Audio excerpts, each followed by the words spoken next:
Okay, so we just recently learned about some basic graphs of some key functions, and now what we want to do is use them to get the graphs of more complicated functions through transformations.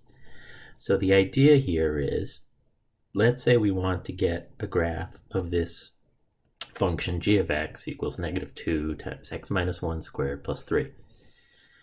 How can we know what that looks like based on knowing f of x equals x squared? So how can we get from this one to this one? And that's what we're going to see. So I'm going to run through an example here where I'm going to do everything that we're going to do, not explain it thoroughly, but then we'll go and break it down piece by piece. But I just want to show you what we're going to be doing here.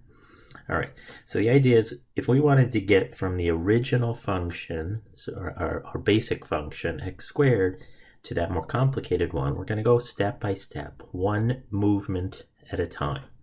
All right, so we would have to know that, hold on, I don't really like that. We would have to know that our original x squared function looks like that. Okay, it's the parabola sitting at the origin 0, 0. Okay, so then the idea is we're going to make a first transformation. And what we're going to do is we're going to then look at the graph of x minus 1 squared. Let me put it over here. So what we're going to learn is that that's going to move the graph to the right 1 unit. So instead of being centered, sitting right at the origin there, it's now sitting at the point 1, 0. Okay, and so if I draw this, that's what's happened. So it's going to be good for us to actually carry along some other points as well. So this point is now what would happen if I put x of 0 into this new function. But if I put x of 0 in there, I'd get 0 minus 1 squared, I'd get 1. So this is the point 0, 1. Okay, so then the next thing I'm going to do is I'm going to do that multiple of 2 on the function. So I'm going to look at what happens to 2x minus 1 squared. All right, so what we're going to find out is that's going to stretch it up. So it's still going to be sitting there at 1, 0 on the x-axis.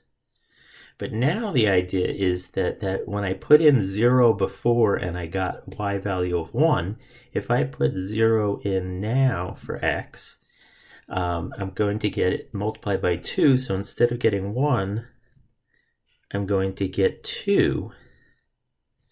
So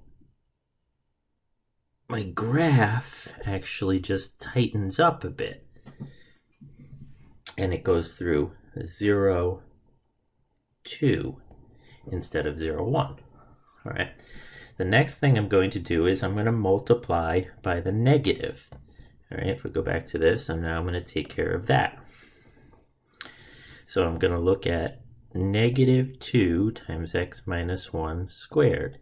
Now what that outer negative is going to do is actually just flip this thing over the x-axis.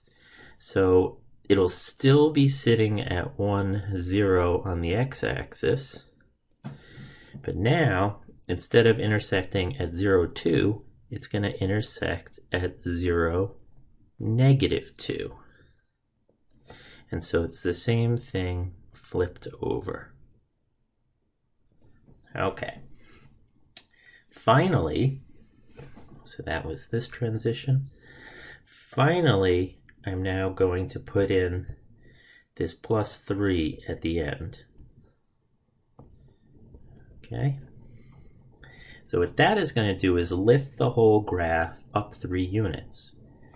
Right? So whereas I had that point at 1, 0 before, it's now going to go up 3 units. So it's going to be, hold on,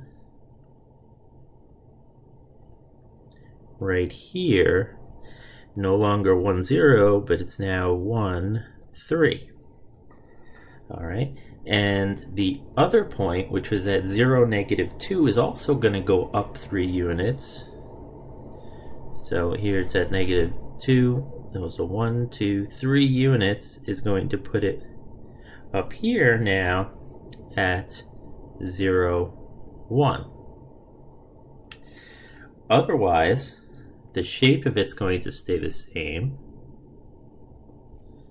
and I'm going to get this. So there. Now I have negative 2x minus 1 squared plus 3, and I've ended up with the graph that I was looking for.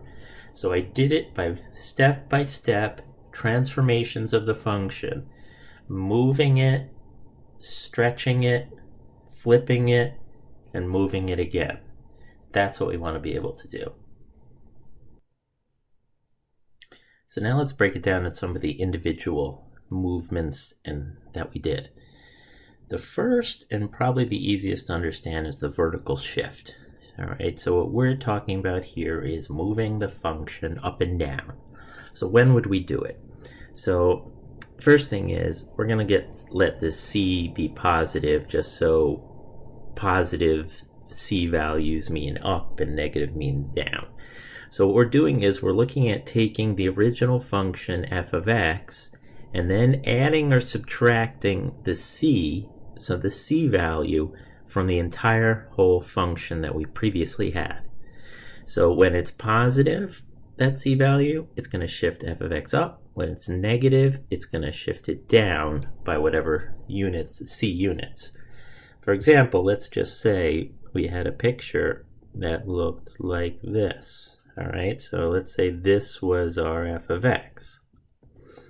If I wanted to look at f of x plus c, that's going to move every point on the curve up c values. So everything would just, and this should be evenly spaced from that previous one as well as I can do it here. So that would be f of x plus c. On the other hand, if I did f of x minus c, that's just going to drop it down by c units. So maybe something like this. And that would be f of x minus c. So in one case, I shift the whole function. I lift it up by c units. In one case, I drop it down by c units. All right, that's fairly reasonable, because think about what you're doing when you add or subtract to the whole function. So when I'm doing f of x plus c, this is the whole previous y value. So I'm taking the y value and adding c to it, which is moving the whole graph up by c. Now, the other thing is, now see the difference here. This time, I'm going to add or subtract the c to the x itself. Not the whole previous function value, but inside now just to the x. So this is going to have a different shift. Instead of going up and down, this is going to shift the graph right and left. All right. Now, it is a little counterintuitive the way it moves. It'll make sense, but at first it's a little counterintuitive. When you add to the x value, you're going to shift the graph to the left. When you subtract from the x value, you're going to go to the right. All right, so let's say we had something that looked like this. Let's say this was our f of x. All right, so if we did f of x plus c, it's actually going to move us back c values, c units. All right, so I might have something that looks like this.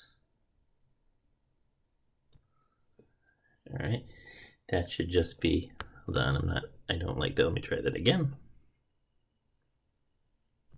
Like this. So that would be f of x plus c, whereas if I subtract it, I'm going to move to the right.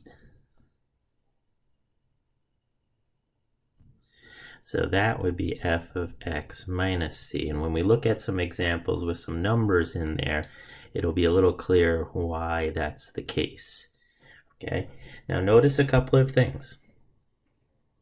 That in both cases we were adding or subtracting a value. In the first case we were adding it to the whole previous function value, hence the y's, so it went up and down. When we added to the x itself inside, then we shifted right and left. Okay? So we're going to make this is going to be a common theme. When we do something to the whole previous function, it has a vertical effect, up and down. When we do it just to the x value, it has a horizontal effect, left and right. All right, next we'll go on to some examples to show you.